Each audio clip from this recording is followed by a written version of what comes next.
मंगलवार व्रत। यह हनुमान जी का दिन है, इसलिए इस दिन सिंदूर आदि चढ़ाकर हनुमान चालीसा का पाठ करना चाहिए। इस दिन गोबर मिट्टी से चौका देना निषिद्ध है। मंगलवार की प्रिय वस्तुओं में लाल चंदन, लाल पुष्प तथा गुड़ मिश्रित पकवान माना जाता है। इस दिन व्रती को सायकाल अलोना भोजन करना चाहिए। मंगलवार व्रत की कथा। एक बुढ़िया थी। श्री मंगलदेव की अनन्य भक्त थी और उनको ही अपना इष्ट देव मानती थी। वह हर मंगलवार को व्रत रखती थी। उसके यहाँ एक लड़का था जो कि मंगलवार के दिन उत्पन्न हुआ था, अतः उसका नाम भी उसने मंगलिया ही रखा था। मंगलवार के दिन वह स्त्री न तो मिट्टी खोदती थी और न अपने घर को लीपती थी। एक दिन श्री मंगलदेव उस स्त्री की परीक्षा लेने के लिए साधु का रूप धारण करके आए और उनके घर के दरवाजे के सामने खड़े होकर हरि हर की आवाज़ लगाई। बुढ़िया ने बाहर आके पूछा, महाराज क्या आज्ञा है? श्री मंगलदेव कहने लगे, माई बड़ी भूख लगी है, मैं भोजन तैयार करूँगा। यदि तू थोड़ी सी जमीन लीप दे तो तेरा बड़ा पुण्य होगा।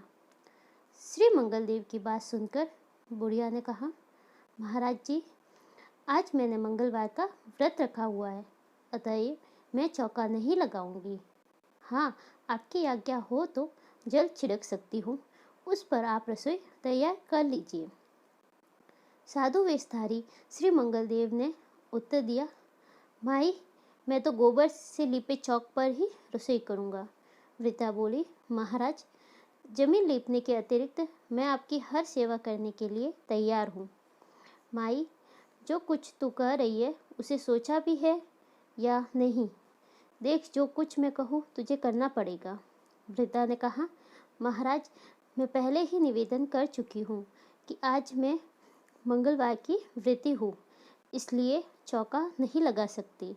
श्री मंगलदेव बोले, माई तो फिर ऐसा करो, अपने लड़के को यहाँ बुलाओ, उसको औधा लिटा, मैं उसकी पीठ पर भोजन तैयार करूँगा। श्री मंगलदेव की बात सुनकर वृद्धा चुप हो गई। उसको चुप देखकर श्री मंगलदेव बोले, माई तुम चुप क्यों हो? अपने वचन का ध्यान कर और बुला अपने लड़के को। इस पर वृद्धा ने अपने लड़के को बुलाया। जब वह आया तो उसने कहा, बेटे देखो ये बाबा जी तुमसे क्या कहते हैं। इस पर लड़के ने मंगलदेव जी के पास जाकर कहा, क्या आज्ञा है? इस पर मंगलदेव जी ने वृद्धा से कहा, माई तू इसको औधा लिटा दे। वृद्धा ने मंगलदेव जी का ध्यान करके लड़के को औधा लिटा दिया। मंगलदेव जी ने उसकी पीठ पर लकड़ियाँ रखकर आग जलाई और भोजन तैयार करने लगे। वृद्धा ने कहा, महाराज आप भोजन तैयार कीजिए, तब तक मैं घर का दूसरा काम देखती हूँ। इतना कहकर वृद्धा वहाँ से चली गई। जब भोजन तैयार हो चुका तब मंगलदेव ने उस वृद्धा को अपने पास बुलाया और कहा, माई तेरा लड़का कहाँ है? उसे बुला ताकि भोग ले जाए। मंगलदेव जी की इस बात पर वृद्धा ने चकित होकर कहा, बाबा ये कैसे आश्चर्य की बात है, अभी अभी तो आपने उसकी पीठ पर भोजन तैयार किया है, अब आप उसे प्रसाद देने के लिए बुला रहे हैं? यह कैसे संभव हो सकता है जबकि वह मर चुका है? क्या आप उसे अभी तक जीवित समझते हैं? अब आप कृपा करके मुझे उसकी याद न दिलाए और भोजन खाकर अपनी राह लीजिए। लेकिन मंगलदेव जी बोले, तू जरा उसको बुला तो सही। मंगलदेव के अत्यंत आग्रह करने पर ज्यों ही मंगलिया मंगलिया कहकर पुकारा तो मंगलिया एक ओर से दौड़ता हुआ वहां आ गया। मंगलदेव जी ने उसको प्रसाद दिया। इसके पश्चात मंगलदेव जी ने उस वृद्धा और उसके पुत्रों को अपना वास्तविक रूप दिखाया। दर्शन पाकर वे गदगद हो गए।